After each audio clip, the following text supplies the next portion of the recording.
Jenderal Sudirman adalah seorang perwira tinggi Indonesia pada masa Revolusi Nasional Indonesia yang lahir pada 24 Januari 1916 di Purwalingga, Provinsi Jawa Tengah.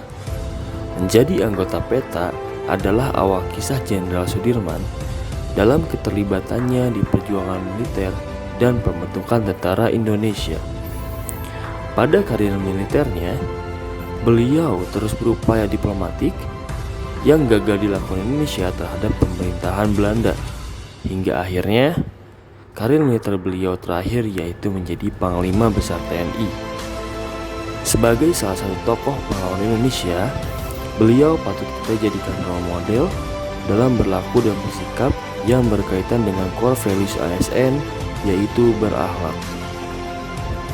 Nilai yang pertama ialah berorientasi pelayanan. Pada tahun 1936, Jenderal Sudirman pernah mengajar di Sekolah Dasar Muhammadiyah Cilacap. Sebagai guru, beliau mengajarkan murid-muridnya pelajaran moral dengan menggunakan contoh dari kehidupan para rasul dan kisah wayang tradisional.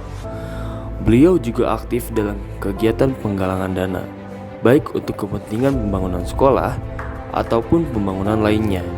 Ini menunjukkan bahwa beliau memahami dan mampu memenuhi kebutuhan siswa-siswi dan juga masyarakat. Nilai akuntabel.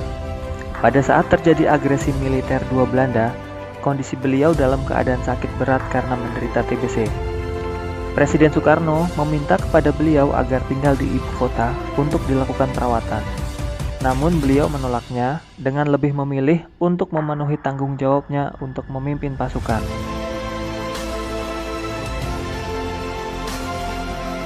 Nilai kompeten. Beliau menjalankan perang dengan menggunakan taktik perang gerilya. Strategi ini mampu mengalahkan tentara Belanda yang memiliki senjata lebih modern. Perang ini dilakukan secara tiba-tiba dan seketika menghilang. Hal ini menunjukkan bahwa beliau mampu menguasai medan perang dan memanfaatkan keunggulan tersebut untuk mengalahkan musuh. Pada nilai harmonis, Jenderal Sudirman adalah wujud nyata dari nilai harmonis. Pada saat pertempuran Ambarawa, Sudirman dipilih menjadi Panglima Besar TKR. Sudirman dikukuhkan sebagai Panglima Besar TKR pada tanggal 18 Desember 1945. Sudirman mulai berfokus pada masalah-masalah strategis. Hal yang dilakukannya antara lain dengan membentuk Dewan Penasihat yang bertugas memberikan saran mengenai masalah-masalah politik dan militer. Sudirman mampu mengurangi perbedaan dan rasa ketidakpercayaan yang tumbuh di antara mantan tentara KNIL dan PETA hingga tercipta lingkungan yang harmonis. Pada nilai loyal, sosok Sudirman adalah sosok jenderal pejuang yang sebenarnya. Meski dalam keadaan sakit, Sudirman tetap berjuang demi negaranya hingga titik darah penghabisan. Sudirman lebih memilih untuk bergerilya daripada ditangkap Belanda.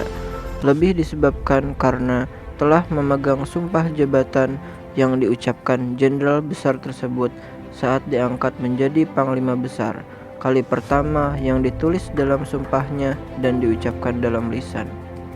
Dalam salah satu sumpahnya, Jenderal Sudirman menuliskan sanggup bersedia mempertahankan negara Republik Indonesia sampai titik darah yang penghabisan.